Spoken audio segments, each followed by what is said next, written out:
Hi, this video is to show you how to do a patchwork knitting strips join where you join one piece to another at the end of a wrong side row.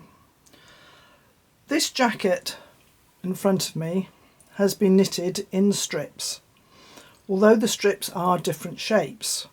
It starts with a triangle at the top and then it's cast on at the centre, and there's a bias strip knitted in this direction and a bias strip knitted in this direction. When this piece was knitted, it was joined to the top triangle through the chain selvage at the end of right side rows. But when this piece is knitted, again it's knitted from the centre out to the shoulder. So this time, in order to join this bias strip to the top triangle, it was joined through the chain selvage on a wrong side row. This whole garment has been joined together with these seams, which are used as a feature, and you can get a variation of this particular jacket, which is the patchwork jacket, off my Ravelry page if you're interested. Anyway, I'll now demonstrate how to work the seam join where you're joining on a wrong side row. I've now moved the jacket out of the way so that I can demonstrate how to join a new piece to this existing piece.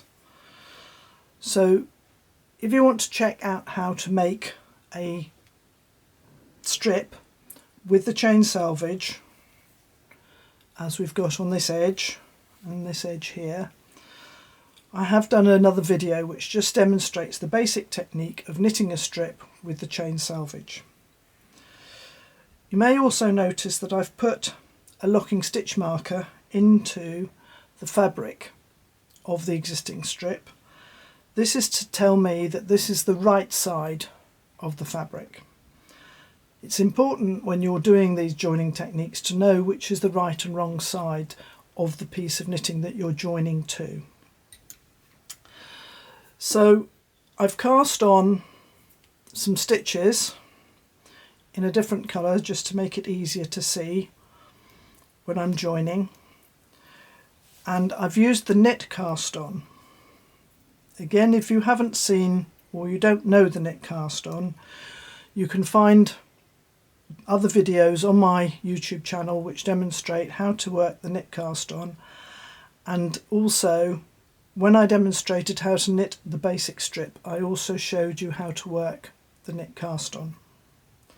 I use the knit cast on for patchwork knitting because it's more flexible than some other methods of casting on, and it also gives you clear stitches to be able to pick up and knit in a different direction. So to get back to the actual knitting now, I have to work one row across all the stitches before I can do my join. I'm going to be joining this piece to the left hand edge of the existing piece, and in order to do that I have to do the join at the end of a wrong side row.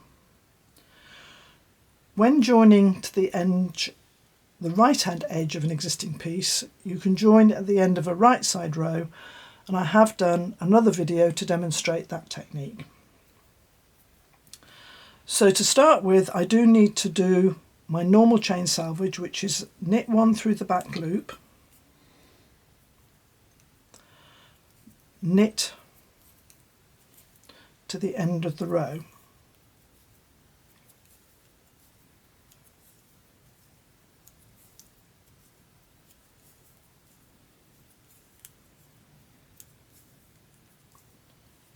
so as I come to the end of the row here,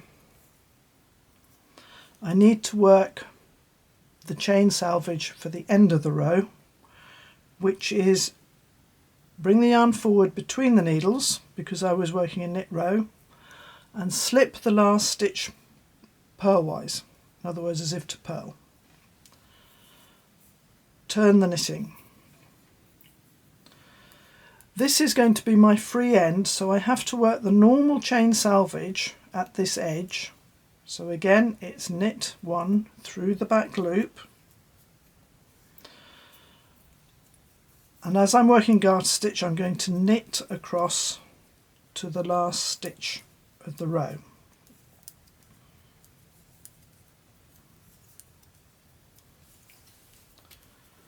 So I'm coming to my last stitch.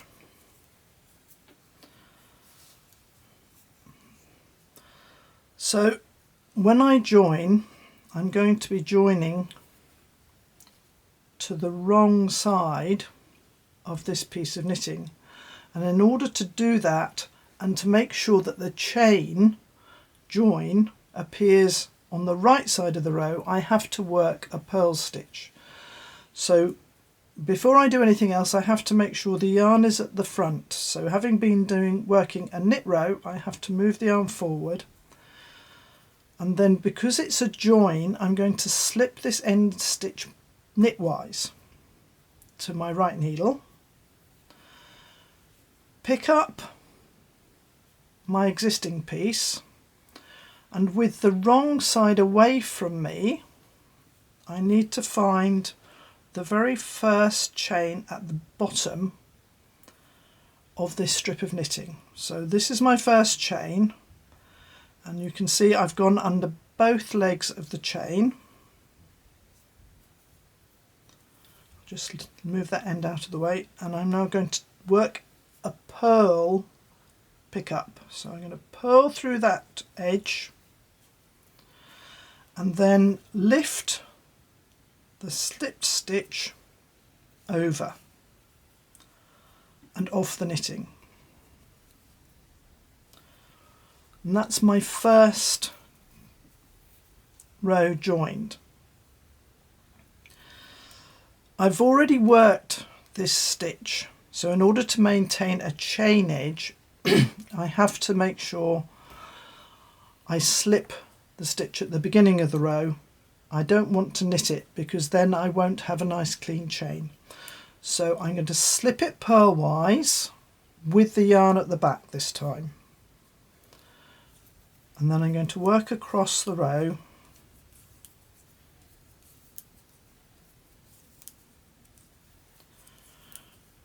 to the last stitch and work the normal chain salvage at the end of the row, which is yarn forward or yarn to the front, slip the last stitch purlwise, turn.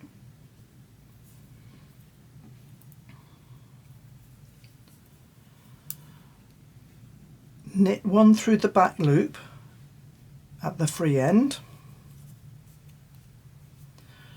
work across the row. I'm working in garter stitch, so I'm just knitting across the row.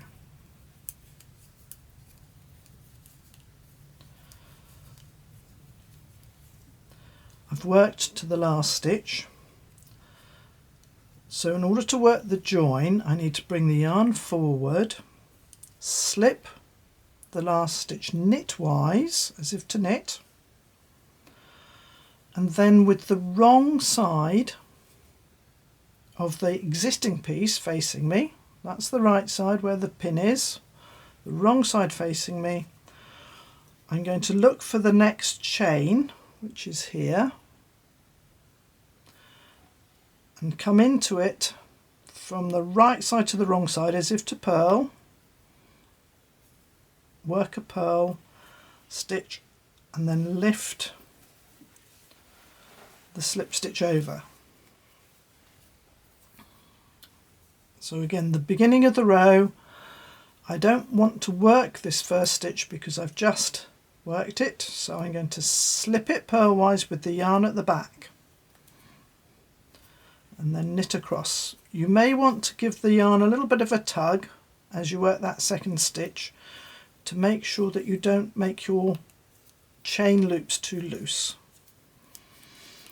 I am working in a cotton yarn on this sample, so that does make the chains a little bit bigger. I get to the last stitch, yarn forward, slip the last stitch purlwise.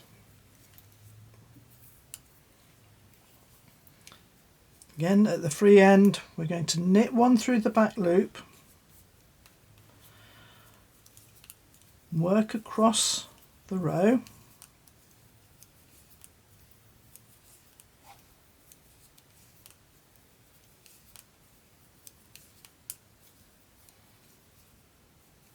to the last stitch. Because I've been working a knit row, I need to move the yarn to the front, slip the last stitch knitwise from the left needle to the right needle,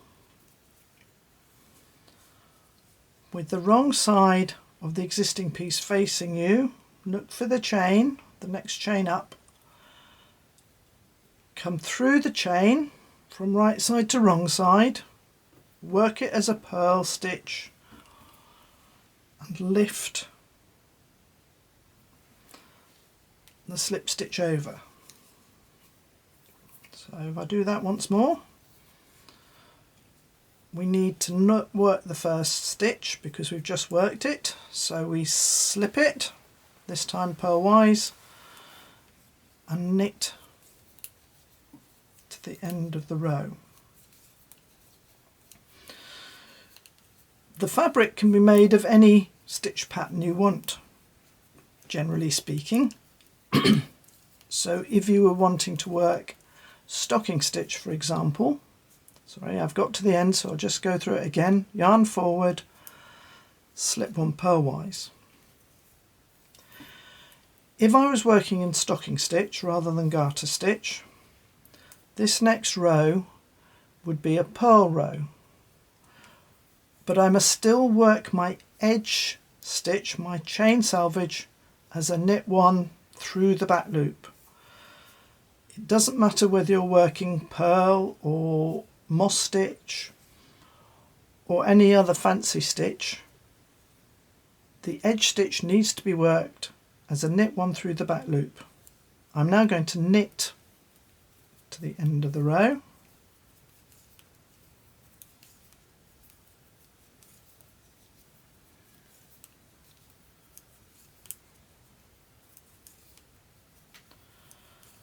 so again, if I had been working a purl row, my yarn would already be at the front, but because I'm working a knit row, I have to move the yarn to the front. I'm now going to slip the last stitch knitwise because I'm going to be passing it over at the end, which is the equivalent of a decrease. I'm going to come through the fabric from the right side to the wrong side, go round the needle as if I was working a purl stitch, take it back and lift the slip stitch over. So you can clearly see now I've got the silver coloured chains, which are from my new piece on this edge, and the red coloured chains from the existing piece along this side. So the seam should have two chains visible, one from the new piece and one from the existing piece as you're working up, which is what creates the feature seam. I'll just do one more demonstration. So it's slip the first stitch purlwise, knit, or work in whatever stitch you want up to the last stitch of the row,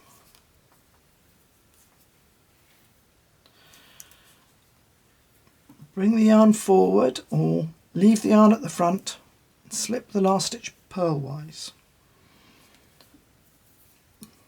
By moving the yarn to that position before you slip the last stitch, it ensures that the yarn is in the right place for you to work your knit one through the back loop. So we're going to do knit one through the back loop,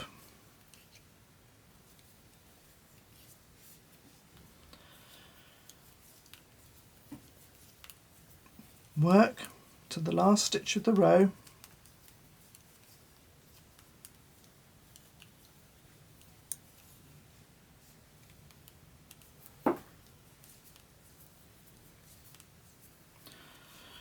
bring the yarn forward.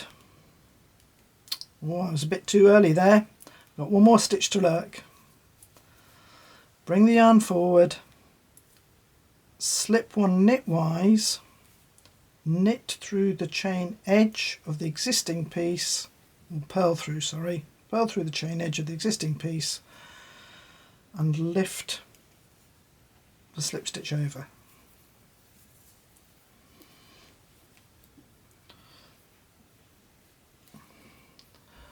So that's how to join a new piece to the left hand side of an existing piece by working the join on a wrong side row.